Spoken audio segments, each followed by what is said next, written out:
This is what it costs to shoot down one rocket over Israel. One interceptor missile, $50,000. And this is what the rocket costs to build, $300. We will not wait for the next attack to reach our homes. We will continue to remove immediate threats. I think they'll make a terrible mistake and will respond very, very forcefully.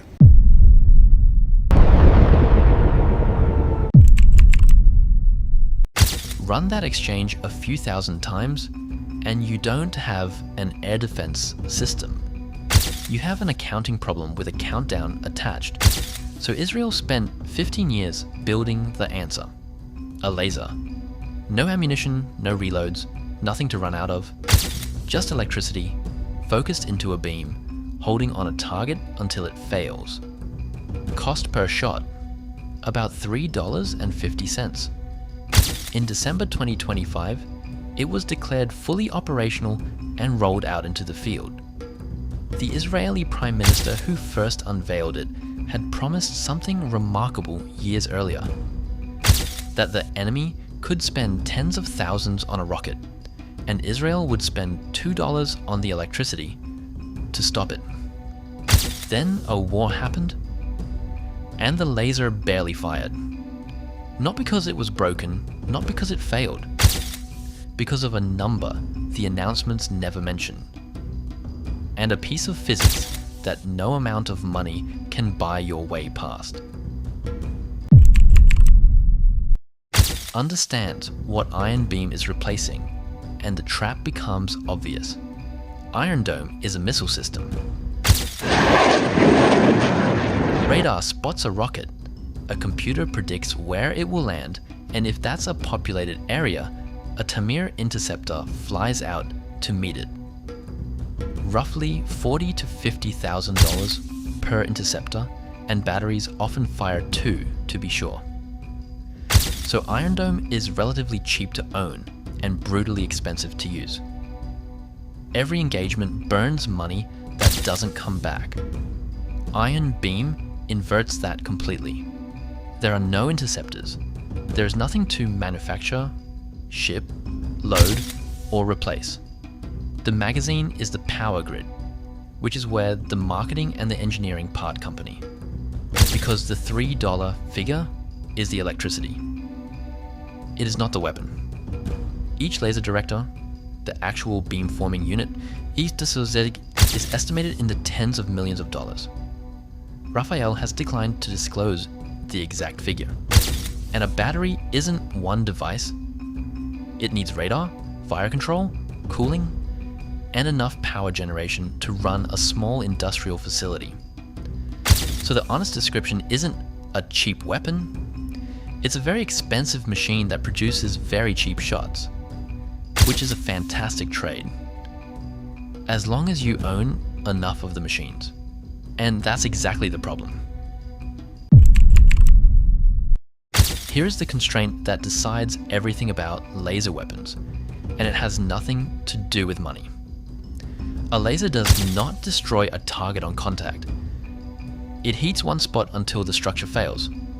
A fuel tank ruptures, a warhead cooks off, a control surface melts. That takes time. For Iron Beam, reporting suggests roughly 2 to 5 seconds of continuous contact, depending on range and target. Then the turret has to slew, reacquire, and stabilize on the next target. More seconds, which means a laser engages one threat at a time, not two, not a spread, one. The US Congressional Research Service names this plainly in its assessments of directed energy. Because a high-energy laser can attack only one target at a time and needs several seconds per kill, there is a hard ceiling on how many threats a single laser can handle in a given window. The report's own recommended fix is blunt and install more lasers. Now put that against how these attacks actually arrive. Not one rocket, not 5. Barrages launched deliberately closest together, specifically designed to overwhelm whatever is defending. And that is where 14 comes from. In 2026, the Israeli Air Force stated that Iron Beam requires roughly 14 batteries to have a significant operational impact. Reporting indicates one is currently deployed. One laser is a demonstration, 14 is a defense, but even 14 doesn't solve it because there's a second limit, and this one arrives without warning for free, roughly 200 days a year. A laser is light, and light has to travel through whatever the sky happens to be doing that morning. Water vapor absorbs it, dust and aerosols scatter it, air turbulence bends it, so the focus point wanders across the target instead of drilling one hole. And at high power, the beam heats the very air it's passing through, which spreads it further. An effect called thermal blooming, which is still not fully solved. Published engineering literature puts attenuation in dense fog and battlefield smoke at more than 30 decibels per kilometer.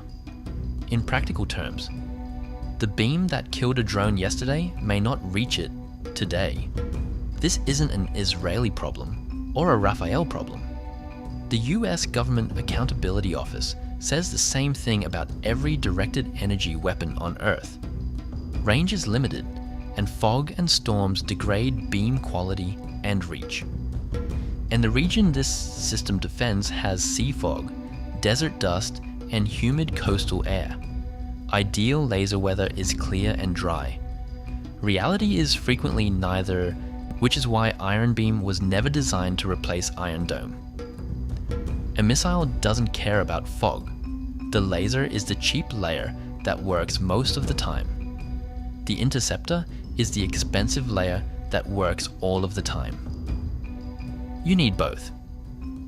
So, physics explains one battery instead of 14. It does not explain the announcements. Follow the public record. June 2025.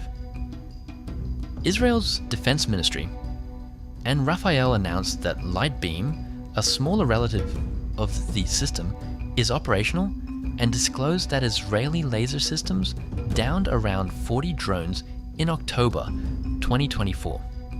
Real interceptions, not a claim. Mid-September 2025, the ministry announces Iron Beam itself is operational, with a full series of batteries to deploy nationwide within months. December 2025.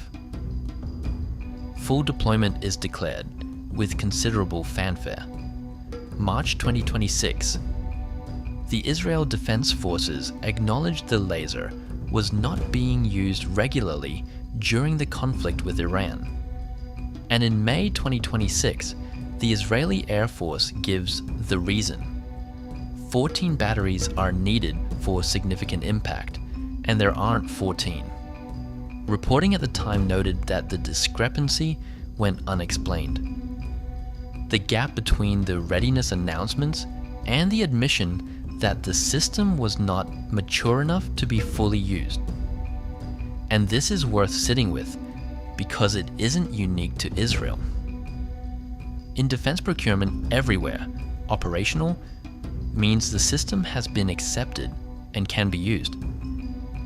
It does not mean there is enough of it to matter. Those are different sentences, and only one of them makes a press release. None of which means the laser failed. In fact, the opposite, excessive, and the numbers from that same war show exactly why 14 of these are coming anyway. During the 2026 conflict, published estimates put Iron Dome's expenditure at roughly 4,200 interceptors, somewhere between $250 and $350 million, against rockets whose combined production cost was under $5 million. Read that ratio again. Not because anyone was careless, because that is simply what interceptor-based defense costs when the other side can build cheaply and launch often. $3.50 per shot doesn't reduce that problem, it deletes it. For the part of the threat stack the laser can actually reach: drones, mortars, short-range rockets, the cheap, high-volume bottom of the pyramid. In late June 2026, Israel's Defense Ministry ran a joint exercise putting Iron Beam and Iron Dome into the same multi-threat scenario. That's the actual architecture. The laser strips out the cheap targets, so the expensive interceptors are still there when something serious arrives. And something serious is still a separate problem. Ballistic missiles come in fast, steep, and above most of the atmosphere the laser has to shoot through. Those remain the job of kinetic interceptors. Arrow, and systems like the American THAAD. Reporting indicates the main Iranian threat in early 2026 was ballistic, which is a large part of why the laser had a quiet war. So the laser works, the economics work, and there is still exactly one of them, which is the part that should interest Americans most. The United States has been developing laser weapons for decades across the Army, Navy, and Air Force, and it is watching this deployment closely because Israel is running the experiment the US has been modeling on paper, and the American version of this problem is larger. Not one border, bases, ships, and airspace across multiple continents against drones that now cost a few $100s and arrive in numbers. Israel's 14 battery figure is for a country roughly the size of New Jersey.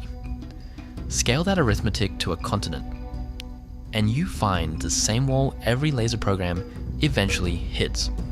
Not does it work, not is the shot cheap, but how many machines, at tens of millions each, does the geography require, and can anyone build them fast enough to matter?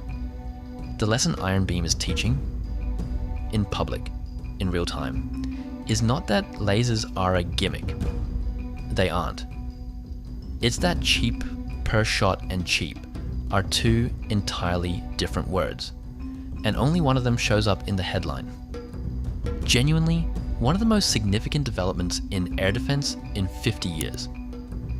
It just has to exist 14 times before anyone notices.